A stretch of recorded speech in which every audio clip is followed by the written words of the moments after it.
Hello दोस्तों, मेरे channel में स्वागत है। आज हम बात करेंगे पटना में जब प्रतियोगी परीक्षाओं की बात होती है तो रोशन आनंद सर का और ज्ञान बिंदु जीएस एकेडमी का नाम बहुत से छात्रों की जुबान पर आता है। लेकिन रोशन सर की पहचान सिर्फ एक कोचिंग शिक्षक की नहीं है, वह एक संघर्षशील विद्यार्थी, एक सोचने वाले शिक्षक और एक दिशा दिखाने वाले मार्गदर्शक की कहानी है।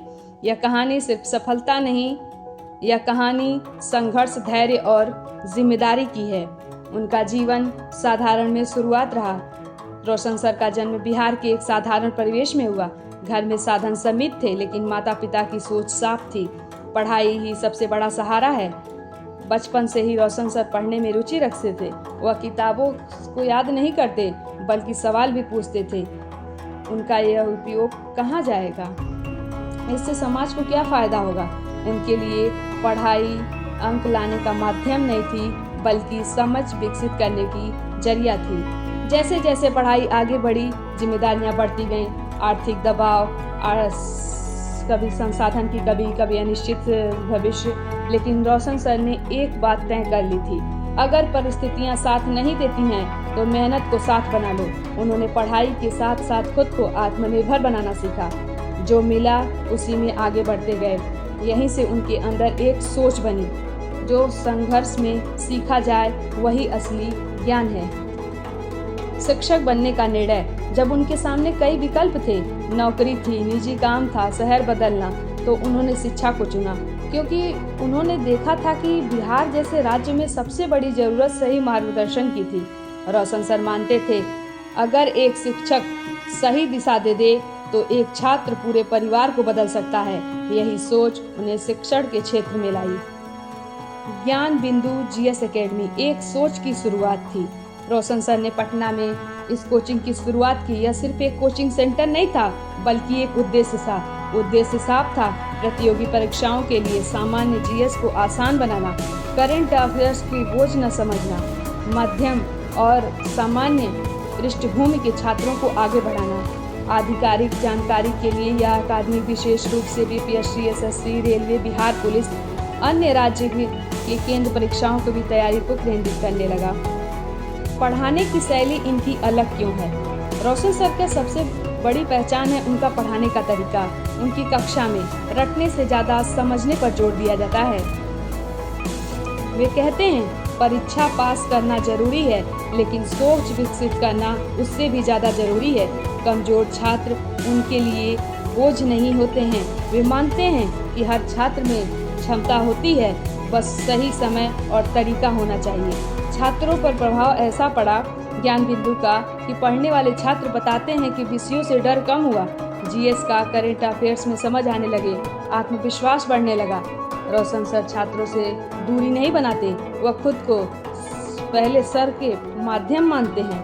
शिक्षक से समाज तक, रोशन सर सिर्फ क्लास तक सीमित नहीं है, वो मानते हैं कि शिक्षक की जिम्मेदारी समाज तक है। उनकी सोच है, अगर शिक्षा सही हो तो समाज अपने आप सुधरता है। इसी कारण वह छात्रों को ईमानदारी, धैर्य, सामाजिक जिम्मेदारी की भी बात करते हैं। रोशन सर का मूल मंत्र है, रोशन सर की किसी चमत्कार में विश्वास नहीं करते। वह 3 चीज़ों पर भरोसा करते हैं, नियमित मेहनत, सही दिशा और धैर्य। उनका मानना है, जो रोज थोड़ा थोड़ा आगे बढ़ता है वही अंत में दूर तक पहुंचता है। एक शिक्षक, एक यात्रा। रोशन सर की कहानी हमें सिखाती है कि साधारण पृष्ठभूमि की असाधारण पहचान बना सकती है। शिक्षा सिर्फ पढ़ाता नहीं है, भविष्य गढ़ता है। सही सोच और मेहनत से सही शिक्षा मिलती है। रोशन सर एक नाम नहीं, बल्कि उन हजारों छात्रों की उम्मीद है जो प्रतियोगी परीक्षाओं के सपने देखते हैं। हाल ही में एक घटना ने उनको झकझोर कर रख दिया। 2 जून 2026 की रात को पटना के इलाके में एक बड़ा विवाद हुआ। यह विवाद फैजल खान सर के coaching centre Khan global study के बाहर हुआ। पुलिस का कहना है कि वहां लोगों ने पत्थर फेंके और तोड़फोड़ की। सीसीटीवी फुटेज सामने आई, जिसमें कुछ भी तोड़फोड़ और हंगामा नहीं दिखा। रोशन सर का नाम कैसे जुड़ गया? पुलिस ने ज्ञान बिंदु जीएस एकेडमी के डायरेक्टर आनंद सर को भी हिरासत में लिया। पुलिस का दावा है कि वह उनके 2 सहयोगी घटनास्थल से जुड़े हैं। मामले में रोशन सर के 2 साथियों को, अभिषेक और गौरव को भी पकड़ा गया। पुलिस सूत्रों ने बताया कि जांच में ज्ञान बिंदु कोचिंग से जुड़े लोगों का नाम सामने आया है। इसी वजह से रोशन सर से पूछताछ की जा रही है। रोशन सर को जब जेल में लाया गया तब उनसे पूछा गया तो उनकी प्रतिक्रिया ये थी कि ये साजिश खान सर का है और उनका संसाधन बर्बाद करने की कोशिश की जा रही है। छात्रों और लोगों की प्रक्रिया यह है कि लोग गिरफ्तारी के खिलाफ हैं। कई छात्रों ने पटना में विरोध किया और हजारों छात्रों ने नारा लगाया कि उनकी रिहाई की जाए। एफआईआर और मामले की दिशा। पुलिस ने खान सर के कोचिंग सेंटर में हुई तोड़फोड़ और फायरिंग के मामले में कई एफआईआर दर्ज की है। विशेषज्ञ रिपोर्ट के अनुसार सीसीटीवी फुटेज और गवाहों के आधार पर मामला आगे बढ़ाया जा रहा है। खान सर भी अब पुलिस की जांच केंद्र में हैं। हाल ही में फैजल खान सर को भी एफआईआर में नाम दर्ज किया गया है और पुलिस उन्हें भी पूछताछ के लिए बुला रही है। कुछ रिपोर्टों के मुताबिक उन पर आर्म्स एक्ट, हथियार कानून और